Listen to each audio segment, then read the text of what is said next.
Fresh Morning. Da Fresh Morning.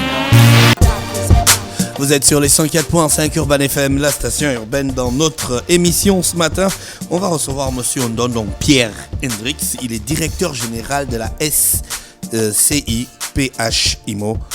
Monsieur Ndondong, bonjour. Bonjour Dafresh. Bonjour. Merci d'avoir accepté notre invitation. Présentez-nous votre... c'est SCI. La SCI, Société Civile Immobilière. Ça veut dire quoi? Société Civile Immobilière. SCI. Bon, moi, j'ai pas fait l'immobilier. Hein. Non, c'est... Donc, faut m'expliquer. Est-ce que c'est une société commerciale? Est-ce que c'est une société juste de réalisation d'études immobilières, etc. Non, une SCI s'occupe de tout ce qui est logement. Voilà. C'est-à-dire construction et promotion immobilière. D'accord. C'est ce que fait... Tu vois, les gars qui connaissent beaucoup, ils pensent que tout le monde connaît. Non, alors qu'il y a des gars qui connaissent pas comme moi. Donc, Est-ce que toutes les entreprises immobilières sont des SCI? Voilà. Parce que tout le monde se lance dans l'immobilier au Gabon. oui, pour avoir... bon, je ne suis pas un juriste, mais pour être habilité à faire de la promotion immobilière, avoir une agence immobilière ou faire de la construction, il faut avoir une société civile immobilière. D'accord. Vous êtes installé au Gabon. Oui, je suis à Libreville. Qu'est-ce que vous proposez aux populations? Mais je propose des logements. Donc avant d'aller dans les fonds de la discussion, je vais quand même faire une présentation sommaire de ce que je fais pour que les auditeurs puissent comprendre ce que je propose. Déjà, pour me présenter de manière succincte, en ce qui concerne ma formation, je peux dire comme ça qu'après l'obtention de mon baccalauréat ici au Collège Bessieux, j'ai obtenu une bourse pour pouvoir suivre des études de commerce international en Allemagne. Donc c'est dans ce pays que j'ai obtenu un double diplôme académique d'expert en économie d'entreprise. Et c'est en France et en Allemagne que j'ai débuté ma vie active et j'ai décidé de rentrer au Gabon en 2012. En rentrant au Gabon en 2012, j'ai eu la chance donc de participer au COCAN, d'intégrer l'équipe du COCAN Gabon. Et je profite de vos ondes pour remercier encore mon aîné, M. François Epouta, qui m'a vraiment encadré quand je suis rentré au Gabon, qui m'a accompagné. Et le COCAN reste pour moi une très bonne expérience. Après cette aventure, j'ai donc intégré un groupe international de construction, dans lequel j'étais respectivement directeur administratif, directeur de développement et country manager pour cette société dans la sous-région. Après avoir acquis de l'expérience, j'ai décidé de me mettre à mon compte. Et j'ai créé donc le bureau de conseil en intermédiation d'entreprise et en gestion d'affaires qui va donc accompagner les entreprises et les États dans leur stratégie de développement. Donc, je m'intéresse particulièrement, mon entreprise s'intéresse particulièrement aux projets d'intérêt général dans les secteurs de l'habitat, de l'éducation, de la santé et de l'énergie. Voilà. Pourquoi ces secteurs? J'ai bien parlé de secteurs d'intérêt général. C'est-à-dire que même si on fait des affaires, il faut avoir la pensée de développer quelque chose, de développer un pays. En développant un projet immobilier, ça a un impact direct sur la population. Tout à fait. Pareil pour l'énergie, pareil pour l'éducation. Ce sont des secteurs qui, quand on développe des projets dans les deux secteurs, on impacte directement les populations.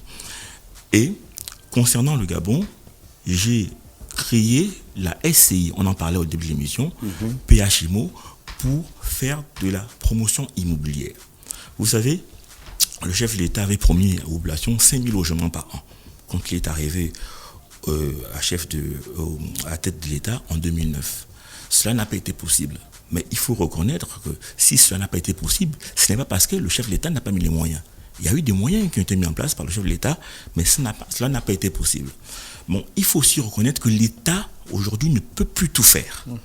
Donc, nous, les entreprises, on a cette responsabilité-là d'accompagner les États dans leur développement. Donc, je me suis rapproché du ministère de l'Habitat en 2016 et j'ai proposé mes services. J'ai donc proposé au ministère de l'Habitat de construire des logements avec un financement privé. l'État ayant la possibilité de donner les espaces, les exonérations fiscales et douanières, en nous mettant ensemble, cela permettait de développer des logements à moindre coût. Et je n'ai pas voulu vendre un projet sur du papier. J'ai dit donc à mon interlocuteur, donc le ministère de l'Habitat, que moi je veux faire un logement témoin, sans engagement aucun avec le ministère de l'Habitat, juste pour montrer ce que je suis capable de faire. J'ai fait un logement témoin qui était donc contrôlé par la Direction Générale de l'Habitat et du Logement et qui a été validé. C'est au sortir de là qu'une convention entre la SCI-PHMO et le ministère de l'Habitat a été signée pour la construction de 1172 logements. Dans cette convention, le ministère, donc l'État, avait donc l'obligation de mettre à disposition les exonérations fiscales et douanières et les espaces, et moi de développer donc ce modèle économique permettant de réaliser ces logements sans le financement de l'État. Aujourd'hui, j'ai réalisé 2 maisons témoins qui ont été visitées par à peu près 3000 personnes. On a 2980 et quelques qui ont visité ces maisons et sont enregistrés, qui sont des potentiels acquéreurs. Donc, je propose des logements économiques. J'ai 4 types de logements que je propose. Donc, logements de 2 chambres, de 3 chambres et de 4 chambres. Donc, logements de type sociaux et économiques. Alors, lorsqu'on regarde votre document et que on comprend la logique qui était la vôtre dès le départ, la première question qui nous vient en tête, c'est est-ce que aujourd'hui, étant donné que peut-être que vous n'êtes plus dans la même logique et que les choses ne fonctionnent pas telles qu'elles auraient dû fonctionner, est-ce que vous proposez toujours les mêmes services? Vous pourrez proposer les mêmes services aux Gabonais? Et si oui, qu'est-ce qui pourrait par exemple changer? Écoutez, j'ai dû faire évoluer mon modèle économique parce que l'administration fait son travail, comme j'ai eu l'habitude de le dire, à sa vitesse. Donc, j'ai dû réadapter mon modèle économique en proposant 3 types de commercialisation. Il y aura le premier type qui est donc de construire sur des terrains privés. Ça veut dire quoi?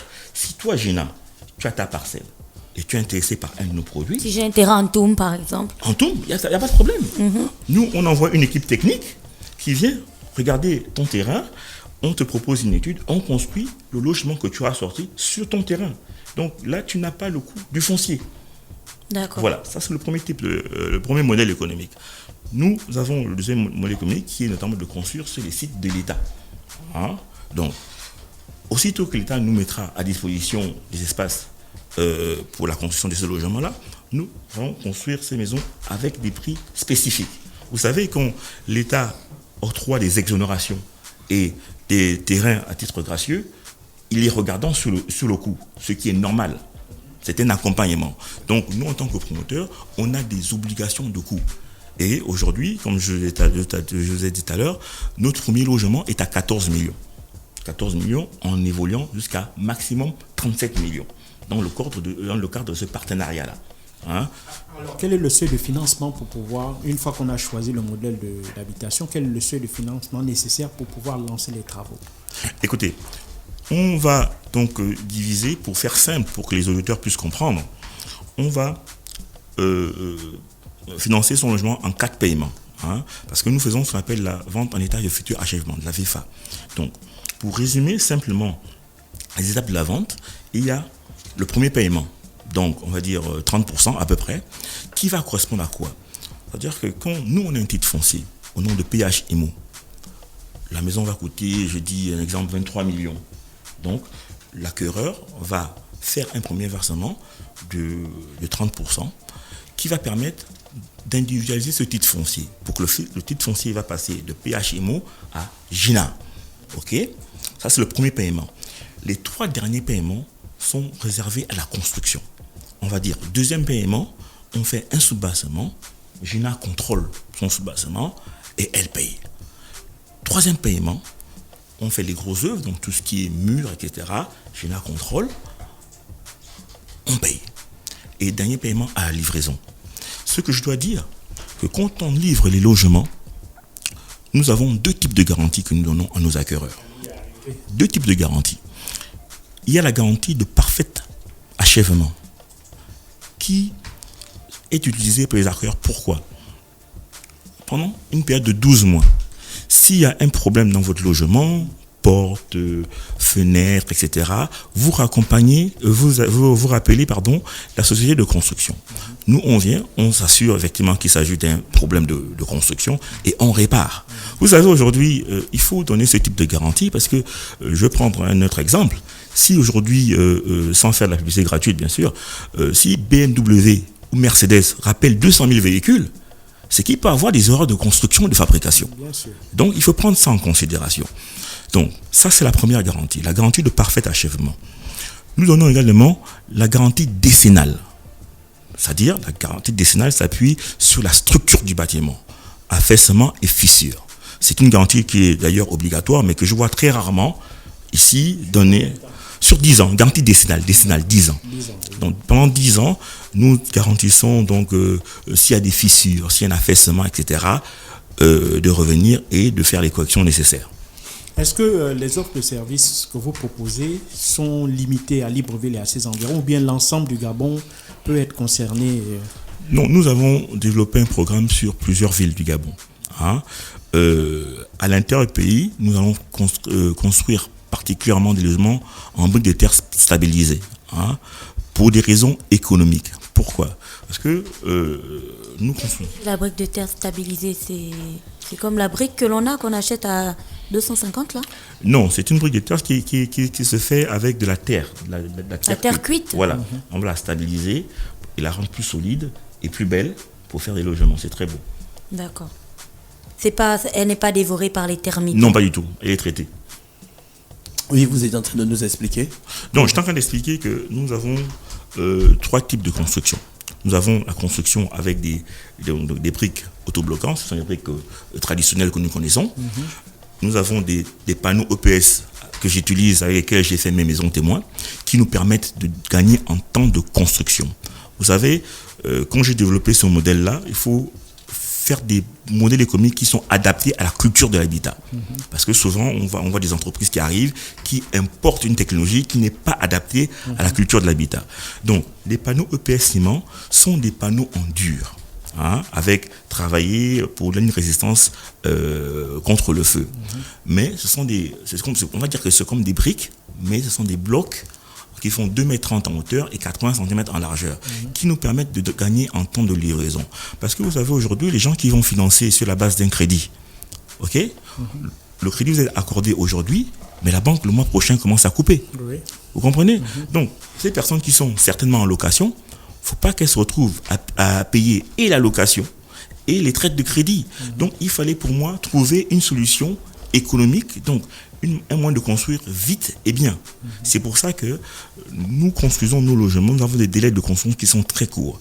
Pour un logement de 3 chambres, le logement témoin par exemple, on l'a construit en 26 jours. Le logement de 2 chambres, on l'a construit en 16 jours. Après, notamment, livraison du sous-bassement.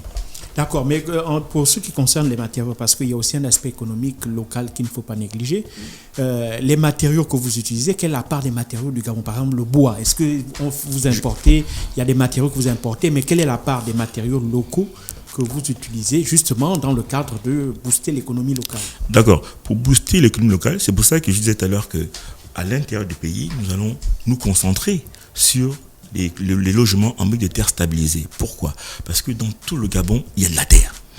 Donc ça nous évite d'importer donc, tout ce qui est transport de Libreville à l'intérieur du pays. Et j'ai pensé, comme vous, quand j'ai fait mon premier logement témoin, où j'ai tout importé, je me suis assis, j'ai dit, bon, on va essayer de faire cet apport-là à l'économie nationale et voir si on pouvait faire les ouvertures, au moins en bois du Gabon. Mais je vous assure, quand j'ai commencé à recevoir les devis, c'était 4 fois et demi le prix des matériaux importés. C'est la réalité. Transport y compris. Bien sûr, transport y compris. 4 fois et demi. Pour certains devis, 3 fois. Est-ce que la qualité de nos bois est supérieure à la qualité du bois importé, ce qui explique peut-être le prix? Je ne peux pas expliquer comment les artisans font leur prix, mais après, je me suis dit que peut-être dans le cadre d'un appel d'offres, ça pourrait diminuer les coûts, parce que vous savez, quand j'ai demandé les devis, c'était sur les logements témoins, parce qu'ils sont venus voir les logements témoins, ils ont pris les mesures, et c'est par rapport à ces 2 logements qu'ils m'ont fait des propositions. Bon, je me suis dit que peut-être il faut une proposition sur un logement, mais si on fait un appel d'offres sur 500 logements, 50 logements, ça préfère diminuer le coût. Quand on prend le cas de l'économie d'échelle. Bon, en tout cas, j'ai trouvé que les prix locaux étaient extrêmement chers. C'est une réalité. D'accord. Bon, Comment on peut avoir tous les détails de ce dont on vient et de ce dont on vient parler ce matin, qu'on a parlé ce matin? On peut avoir tous et les surtout, détails. où est-ce qu'on peut visiter ces maisons témoins pour que nos auditeurs sachent? Les maisons témoins sont disponibles et visibles depuis 2018 à Akanda, non loin de la cité Anissa. Ça, oui, ouais. Voilà. Donc les logements sont visibles. Nous avons, je vous ai dit qu'on a 3000 personnes qui ont visité et qui sont enregistrées. Vous pouvez visiter le logement et ne pas vous enregistrer. Nous avons 3000 personnes. Alors, comme moi, je ne me suis pas enregistré. Donc. Voilà. Donc, on a 3000 personnes qui ont visité et qui sont enregistrées. Donc, ils sont disponibles. Aujourd'hui, j'ai même le plaisir d'annoncer ici à Urban FM que les réservations ont commencé. Les réservations ont commencé. Nous commençons à construire dès le mois d'août 2021. Donc aujourd'hui, vous pouvez vous rendre soit au bureau, au siège à Olomi, derrière l'Agence nationale des bourses du Gabon, ou au logement témoin pour retirer un formulaire d'acquisition, pour le remplir, le retourner pour remplir déjà un contrat de réservation. Voilà. D'accord, ok. Vous avez un site internet. Combien de temps met la construction de la pailla? C'est ça que tu veux. Et combien coûte la pailla?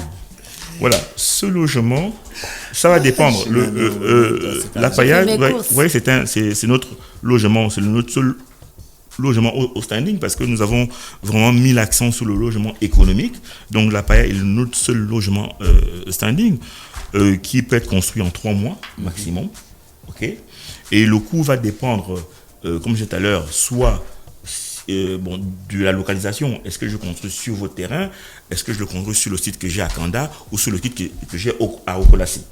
Donc ça, les détails, nous pouvons discuter quand vous venez nous voir à notre bureau pour voir quels sont les modalités. Vous avez un site internet, des Bien sûr. contacts. Comment faire pour que les gens puissent voir tout ça Bien en sûr. images d'abord pour commencer? D'accord, nous avons un site internet, donc www.phassocié.com. D'accord. Voilà, nous avons une page YouTube, PH Imo Gabon. D'accord. Et notamment un contact qui est le 074 55 01 55. Vous pouvez nous joindre pour avoir des plus amples informations. 074. 55 01 55. D'accord. Monsieur Ondondong Pierre Hendrix, on vous remercie d'avoir accepté notre C'est moi. invitation. Et on vous souhaite de passer une bonne journée à l'écoute des programmes d'Urban FM. Start Fresh Morning.